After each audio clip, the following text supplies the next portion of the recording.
오늘은 외식하는 문제에 대해서 예수님 말씀을 나누겠습니다.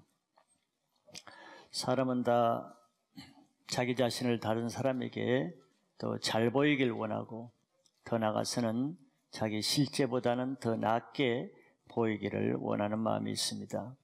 첫째는 왜 사람들이 외식하게 되는지 그 이유를 한번 생각해 봅니다.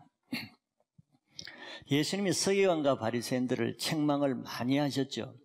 그런데 그 모든 것을 합쳐서 가장 핵심적인 책망의 포인트는 오늘 말씀하는 이 종교적인 외식의 문제입니다. 왜냐하면 그들의 외식을 통해서 사람들의 영혼을 구원을 막는 심각한 일을 하기 때문에 이 죄를 가장 심각하게 다루고 있는 것입니다. 조금 더 외식이라는 단어의 근원을 좀 생각해 보면은, 외식이라는 것은 고대에 연극을 할 때 연극을 하는 사람이 자기 맡은 역할을 행하기 위해서 가면을 쓰고 나와서 무대 연기를 하는 그 배우들을 말하는 것입니다. 사람이 그러면은 왜 외식을 하게 되겠습니까? 다시 말하지만 사람이 외식하는 것은 자기 안에 있어야 될 실제가 없기 때문이에요. 만약에 그 연기하는 사람이 실제로 그 대사에 나오는 인망이 훌륭하고 또 실력이 좋은 교수라 그러면은 연기할 필요가 없잖아요. 그냥 그 교수가 나와서 연기하면, 그 배우 역할을 하면 되는 거예요. 연기를 일부러 할 필요가 없습니다. 근데 그 사람이 아니기 때문에 연기를 해야 되는 것이죠. 신앙도 똑같은 거예요. 자기 신앙에 실제로 믿음이나 영성이 있어야 되는 줄 내가 아는데 없을 때는 어떻게 해야 돼요? 종교적인 외식으로 그것을 포장하게 되죠.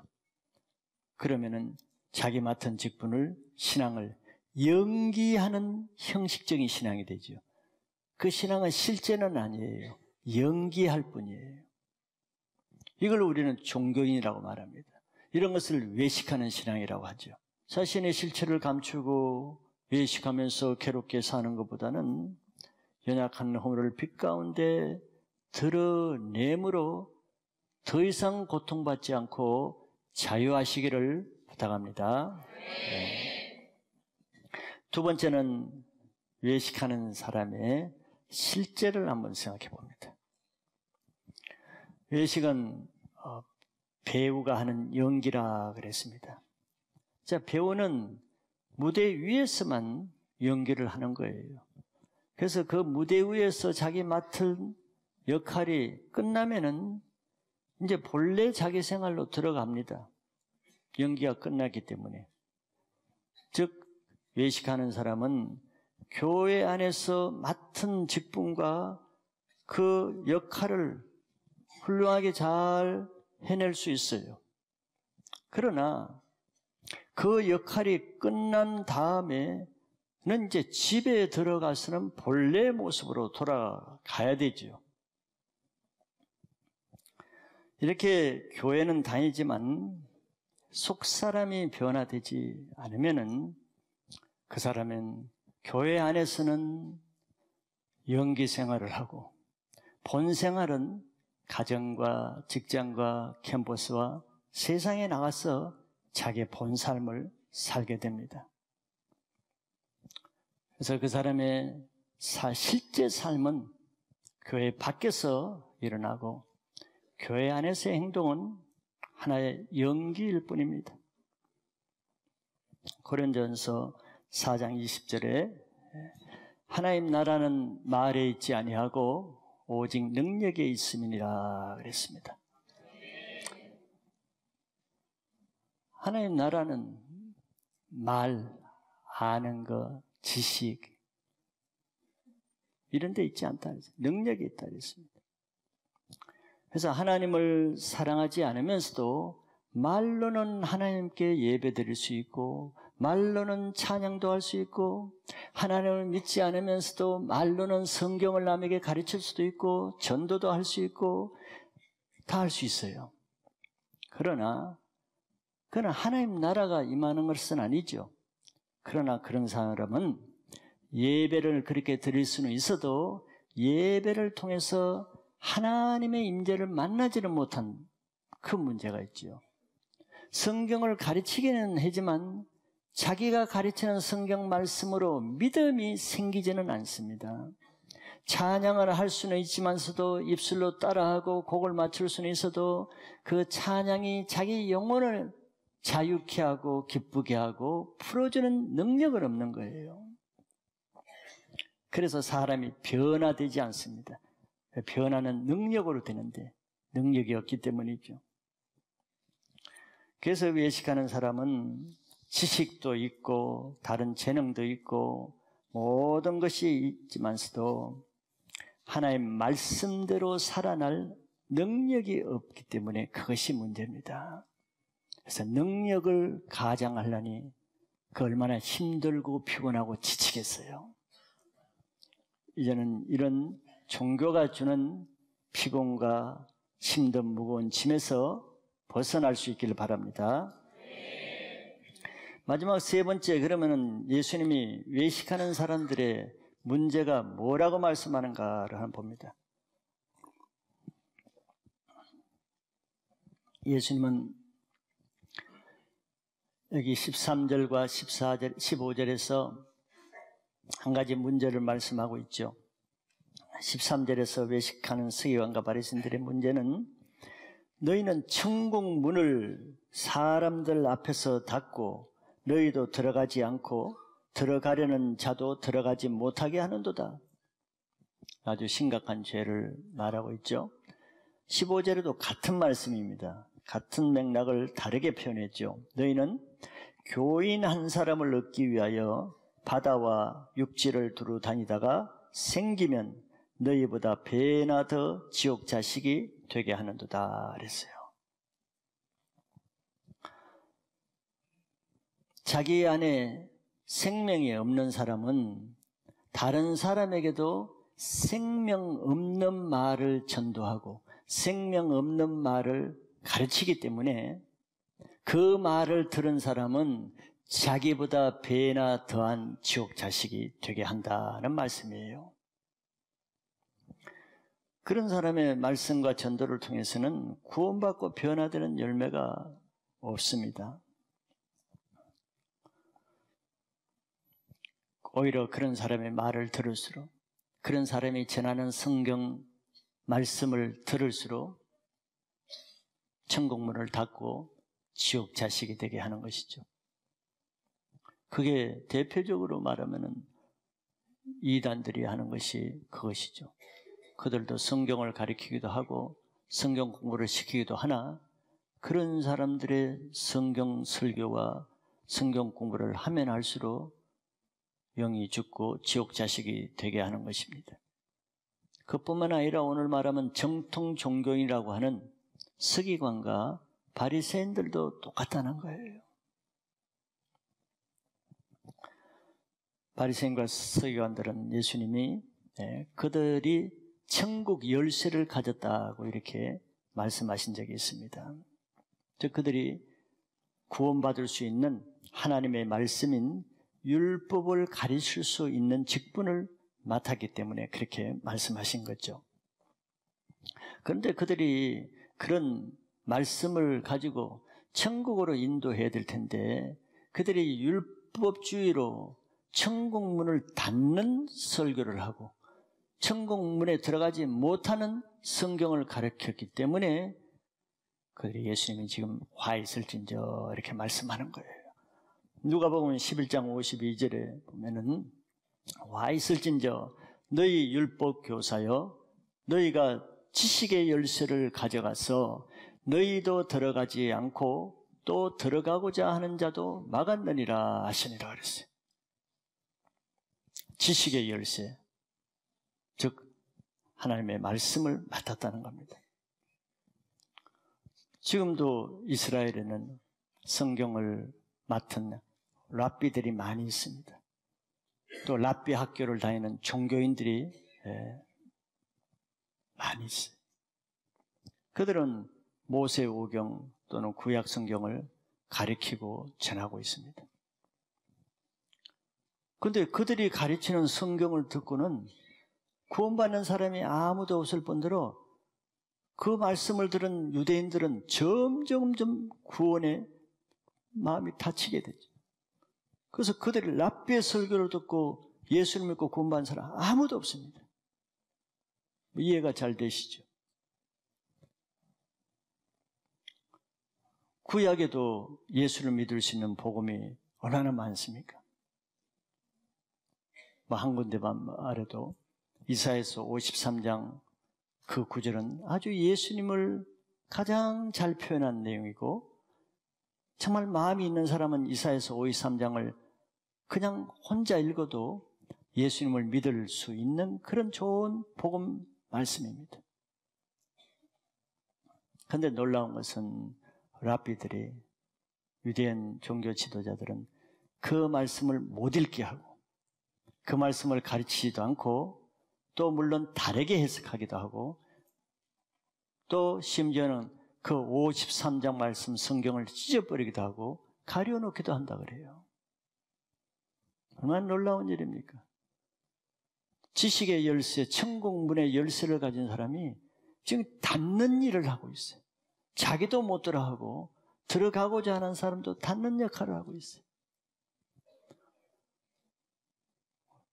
우리가 성경을 이렇게도 가르칠 수 있고 저렇게도 가르칠 수 있는 거거든요.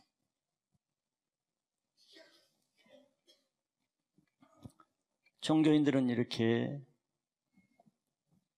두 가지 옷을 가지고 있다고 한번 비유로 말할 수 있습니다. 교회에 갈 때 입는 옷과 집에서 입는 옷, 교회에서 입는 옷과 또 직장과 캠퍼스에 입는 옷이 다를 수가 있어요. 그래서 종교적인 사람은 교회에 갈 때는 교회에서 필요한 외식하는 옷을 입고 가서 좋은 일을 합니다. 예배도 드리고 봉사도 하고 셀도 하고 성경도 가르쳐요. 그 옷을 입었기 때문에 그렇게 해야 되죠.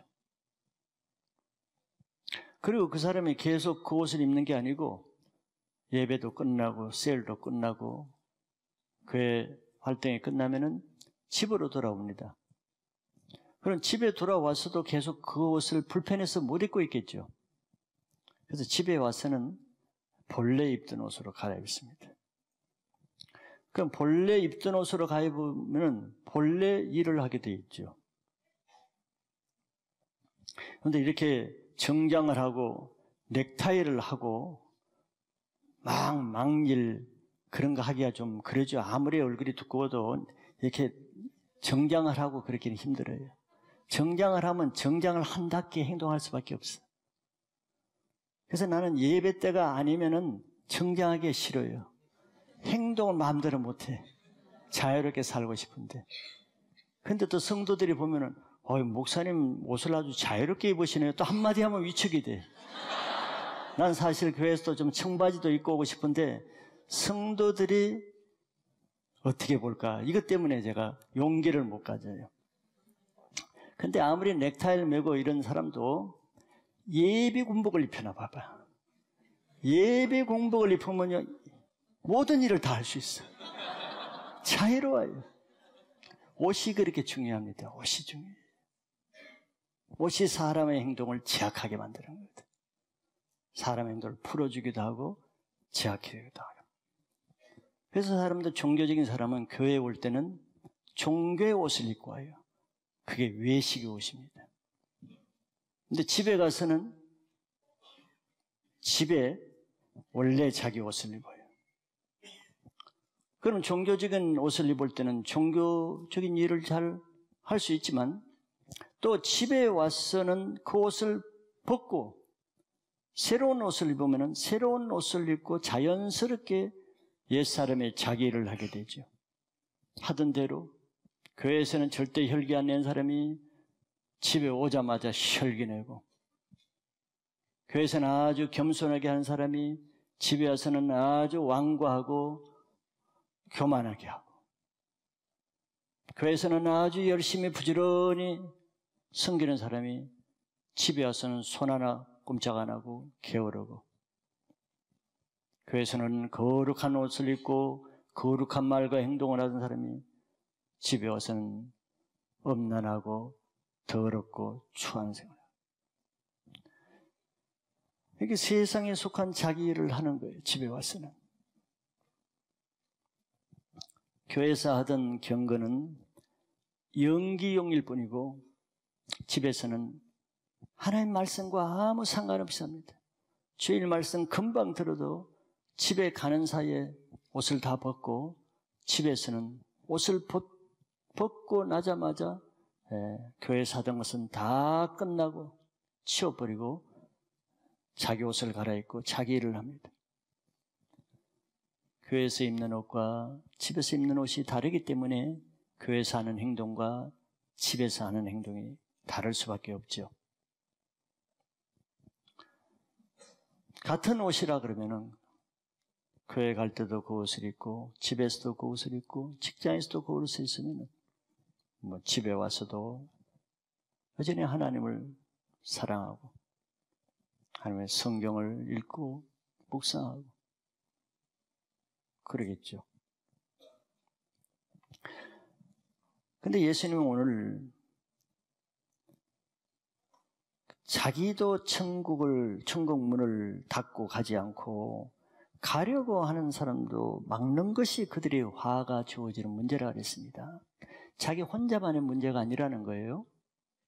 가려고 하는 사람 막는 문제가 있다는 거죠.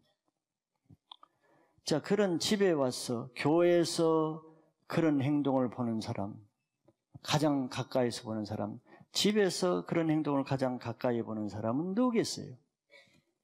자기 가족들일 겁니다. 자기 아내와 남편, 자기 자녀들, 자기 형제요 부모들 다 한 교회 다닐 수도 있고, 자녀들은 주일학교, 중고등부, 대학부 다닐 수도 있어요.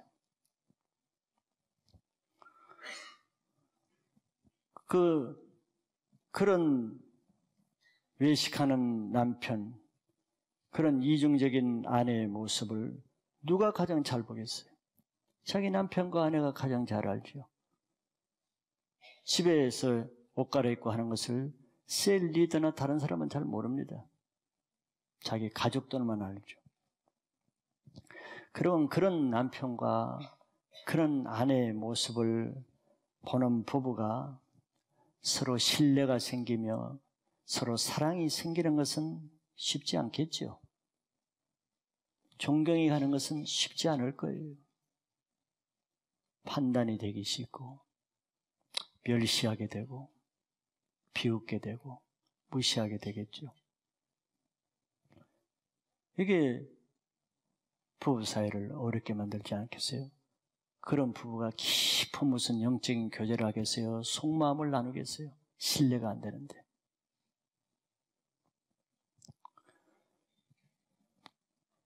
또 그런 부모, 그런 자녀 마찬가지죠. 그런 부모를 보는 자녀들의 마음은 어떻겠습니까?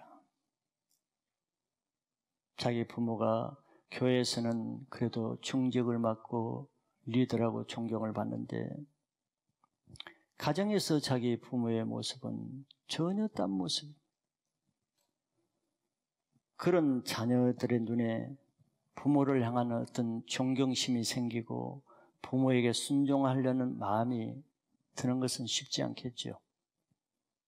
자녀들도 다 주일학교에서 보고 듣는 것이 있고 중고등부에서 말씀 듣는 것이 있습니다.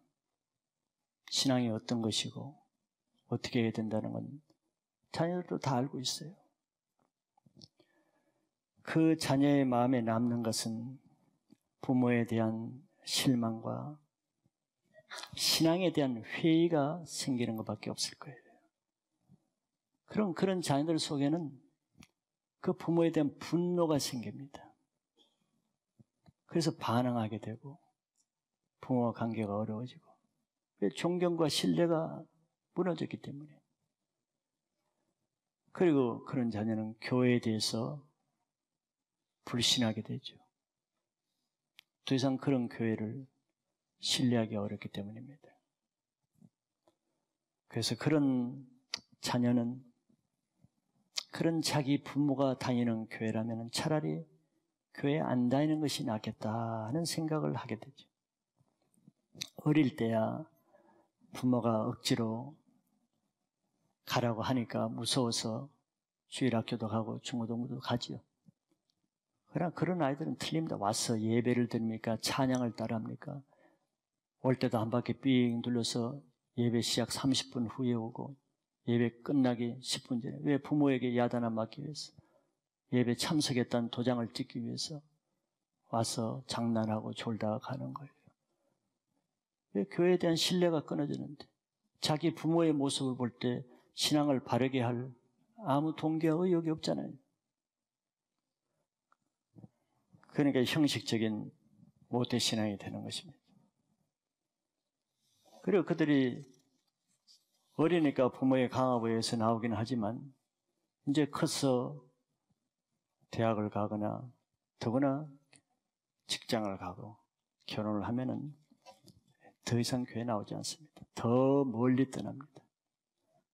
그리고 그런 자녀들이 결국은 교회에 대해서 비판적이고 교회를 비난하는 안티 세력이 주로 그런 사람.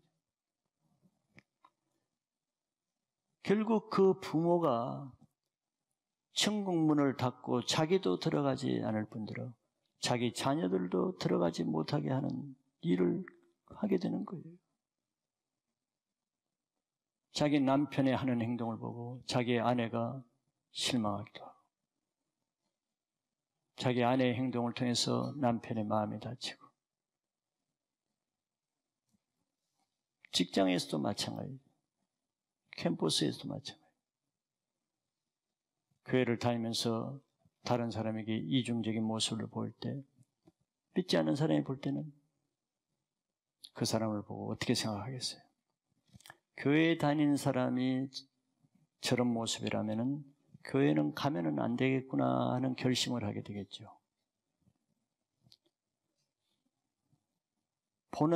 본이 되지 않는 것은 자기 혼자만의 문제가 아니에요.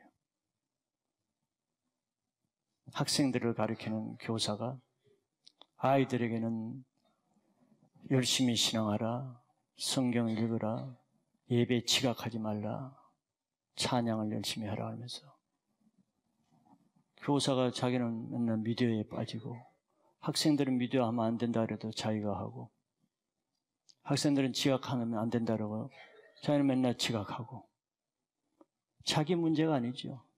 어느 날 그런 모습을 보는 학생들의 마음에는 어떻겠어요?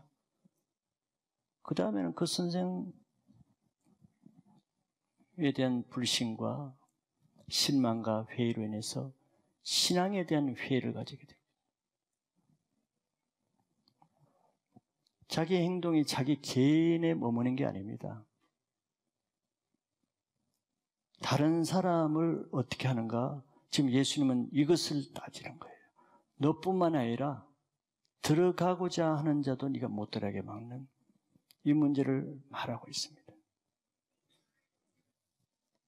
자기가 이렇게 말해놓고 반대로 행하는 교사와 리더를 볼 때 그 실망과 분노가 생기겠죠. 속았다는 생각이 들겠죠.